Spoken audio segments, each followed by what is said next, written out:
என்று ஒன்று உள்ளது. காலம் கடந்து போன பின்பு மண்ணில் வாழ்வது.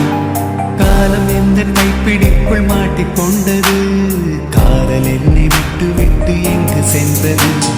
கடவுள் வந்து பூமி மீது வாழும் போதிலும் காதல் தோல்வியாகும் போது சாக தோன்றிடும்.